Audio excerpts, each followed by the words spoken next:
The instant I spotted my wife's phone lighting up in the dim hallway, I sensed that everything was about to change. It was past midnight, shadows stretching across our living room, and I could practically feel my heart climb into my throat.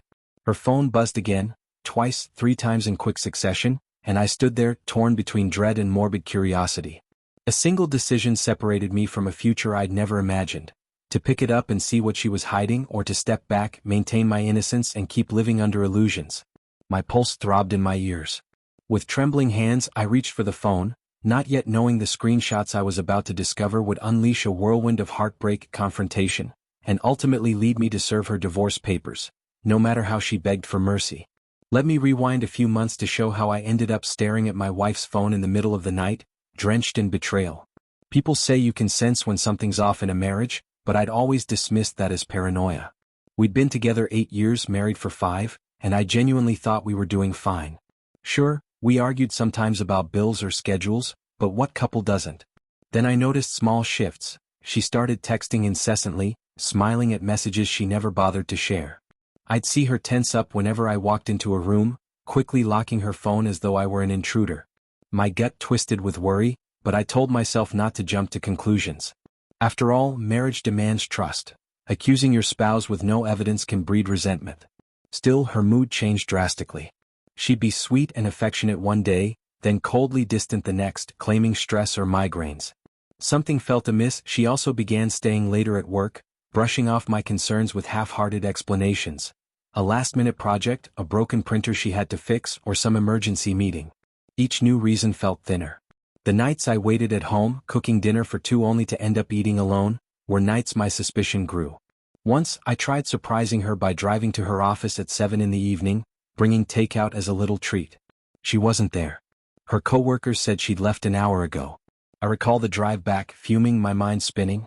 When she arrived later that night, she told me she'd decided to pick up groceries on her way. But there were no groceries. The next day, she insisted she'd left them in the car overnight by accident and had to throw them out. The story reeked of invention. My stomach churned, but I let it go, too uneasy to escalate without proof. Doubt gnawed at me relentlessly. I confided in my friend Leo, who listened quietly, then asked, "Do you think she's cheating?"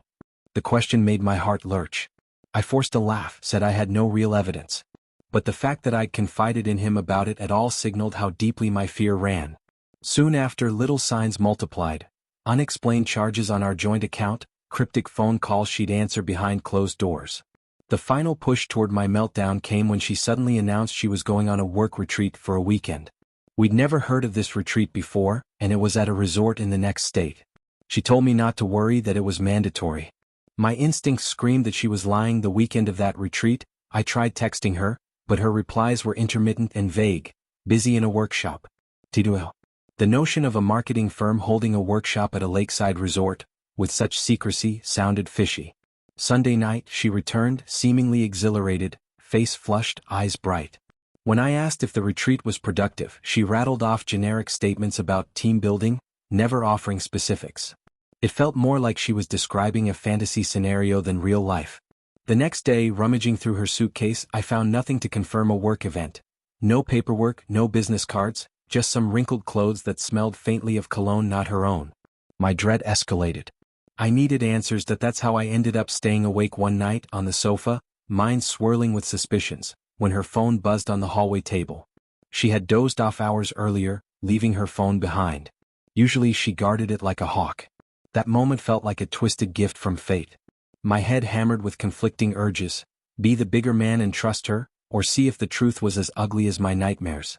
My trembling fingers snatched the phone. It was unlocked. Maybe she forgot in her drowsy state. Her messages app opened to a contact named Jay, featuring lines like, "Can't stop thinking about you, and next time let's be more careful." My heart seemed to freeze. The chat history was explicit, referencing nights at some motel, inside jokes about me being clueless, how thrilling it was to sneak around. My soul felt scoured with betrayal that I spent hours screenshotting every vile message, every arrangement for secret meetups. Rage and heartbreak coiled in my gut, warring for dominance. The texts confirmed they'd been at that resort together, pretending it was a work thing. She even joked about how easily I accepted her story, how easy to fool. My hands shook with a fury so intense I feared I'd wake her with my sobbing. I saved the screenshots to my personal drive, dreading what I must do next. My marriage, the one I cherished, was irreparably shattered. Part of me wanted to storm into our bedroom, flick on the lights, and confront her. But I waited, deciding to plan my moves. She'd spun this web so confidently, so sure I'd remain in the dark. I wanted a moment of clarity to ensure that when I confronted her, I'd have the upper hand. The next morning, I feigned normalcy. She yawned, asked if I slept okay on the couch. My voice sounded hollow to my own ears as I mumbled some excuse about insomnia.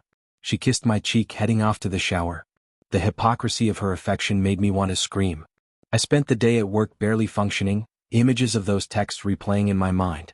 By lunchtime, I decided on a plan: gather indisputable evidence, consult a lawyer friend, then deliver the blow of divorce papers at precisely the right moment.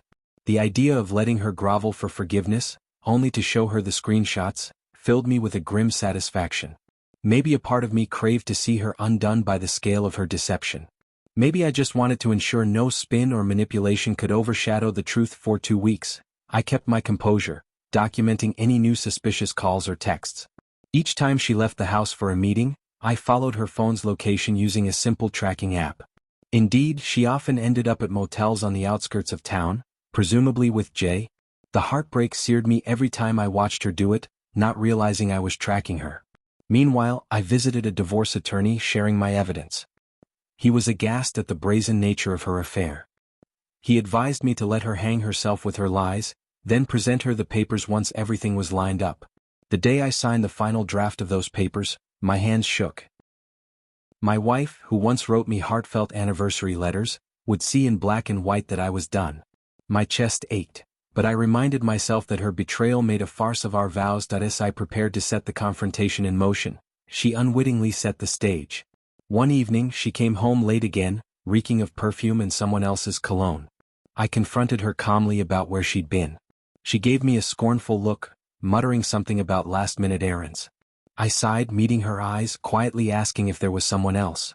She played outraged, snapping, "How dare you accuse me," storming off to the bedroom. My heartbreak twisted into steely resolve. I recalled the messages mocking how gullible I was. Enough was enough. The next morning she woke me with tears in her eyes, saying she felt guilty about our distance, that she missed us, and wanted to make amends. She begged for forgiveness for whatever might be bothering me. The gall of it stunned me. I realized she was testing if I had any clue, or maybe she was trying to patch cracks in her story. The heartbreak in my chest flared anew, but I forced calm, telling her we should have a proper talk that evening. I watched her eyes flicker with relief, as if she believed she could spin a new lie. Little did she know I had the screenshots, the proof of her calls, the motel receipts. Our talk that evening would be the last time she'd see me as a naive husband. When evening arrived, she wore a gentle smile, offering to cook dinner. I recall the smell of sizzling onions and garlic filling the kitchen, reminiscent of better times. My appetite was non-existent. After the meal, we sat in the living room. She made a show of holding my hand, looking into my eyes, murmuring how she wanted to fix whatever rift had grown between us. My stomach churned at the duplicity. I told her calmly that I was also ready to talk, that I needed honesty. She nodded, tears brimming, saying she was ready to do anything. That's when I set my phone on the coffee table, swiping through images. The first screenshot displayed a flirty text referencing the motel. Her face blanched. She stammered, eyes darting from me to the phone. I flipped to the next screenshot, explicit lines about how he couldn't wait to see her in that black lace, how it was thrilling to sneak around behind my back. My wife's tears spilled in earnest. Then she tried to speak, but words failed. I scrolled through the entire log, photographic proof of her affair. She broke into sobs, gasping apologies, insisting it was just a fling. My anger simmered behind a veneer of calm. Just a fling? I repeated, recalling the many nights I waited alone. She knelt in front of me, tears smearing her mascara. She told me she never meant to hurt me, that she'd ended immediately, that she was desperate for me to give her another chance. Her trembling hands tried to grasp mine. My heart pounded with sorrow and rage, but the knowledge of my final move burned in my mind. Let her weep, let her beg. I refused to yield. She pleaded for me to say something, to tell her how we could repair this. I slowly reached into my bag, pulling out a manila envelope, placing it on the coffee table with a deliberate finality. Her brow furrowed in confusion until she saw the bold letters spelling divorce petition. Her breath hitched, panic flooding her eyes. "No," she screamed, voice cracking. She lunged for my hands again, sobbing, Don't do this. It was a mistake, I swear I'll do anything, please. The heartbreak in her voice stung me, but I held firm. I told her I'd already filed. The only thing left was for her to sign, or we could go to court. Her tearful pleas escalated, calling me reactionary, that we could rebuild. My chest felt tight, tears threatening my composure. But I remembered every mocking text she sent Jay, how she made me out to be clueless. She'd chosen her path, watching her crumble was simultaneously painful and validating. She tried an array of tactics, promising to block Jay, handing over her phone in a grand gesture, calling me the love of her life. She swore it was the biggest regret she'd ever have. But regret doesn't erase months of deception. She would have kept lying if I hadn't caught her. So I told her plainly, voice trembling, that I didn't trust her anymore, that my love had drowned under her betrayals. She collapsed onto the floor, sobbing uncontrollably. I stood, ignoring my own tears, and walked out the front door that I spent that night at a friend's house. My phone buzzed nonstop with messages from her, a few from her affair partner, unbelievably, who tried to spin some kind of apology. I blocked him immediately. She left voicemails that shifted from desperation to anger. By morning she texted that she wouldn't sign any papers. She threatened to drag this out, to expose me for humiliating her. My attorney's words from earlier reassured me we had enough evidence of her infidelity that any judge would side with me if it went to trial.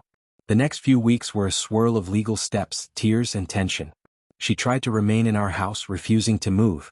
I had no desire to share a roof with her, so I crashed with friends, gathering my important belongings from the house when she wasn't around. As the divorce case advanced, she briefly attempted a reconciliation, claiming she'd do therapy, give me all her social media passwords, anything. But trust, once shattered, rarely glues itself back. My resolve hadn't dimmed. Each time I recalled the screenshots, the sneers about my obliviousness, that was enough to confirm I wanted a clean break.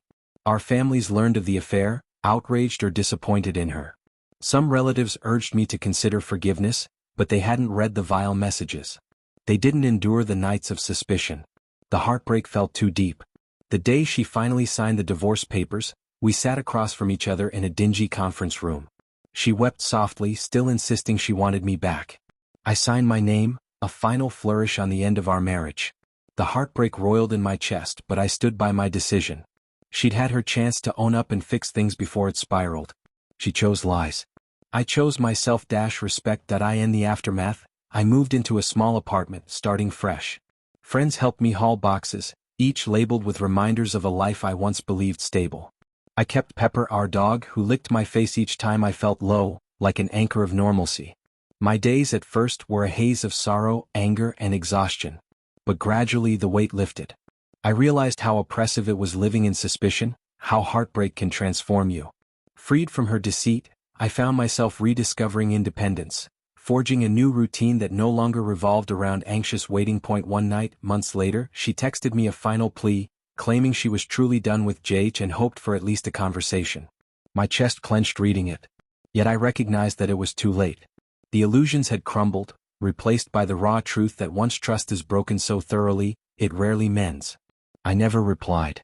I refused to reopen that wound. Over time I found therapy, realizing how deeply the betrayal had scarred me. The counselor helped me see that her pleas were about her guilt, not my healing. Acceptance dawned. Sometimes, love can't conquer repeated deceit. So I pressed forward, day by day. My new life began to coalesce. I joined a gym, started painting again, a hobby I'd neglected, and volunteered at a local shelter. Pepper seemed happier in our smaller space, ironically, always at my side. The divorce taught me a bitter lesson. Ignoring red flags only prolongs inevitable heartbreak. If your partner sees you as a fool, it's up to you to prove them wrong by setting firm boundaries. The second I discovered her ultimate lie, I refused to let her manipulate my future. Now, a year after finalizing the divorce, the wounds have mostly scarred over. I reflect on that night I confronted her, brandishing screenshots, and recall the look on her face, shock, shame, a flicker of fear. She'd believed she could talk her way out again, that her tearful apologies would suffice. But once trust is dead, no apology can resurrect it. I grieve the good times we shared, the dreams we built, yet I can't deny I'm better off unshackled from her betrayal. The heartbreak left me raw but also more self-aware and cautious.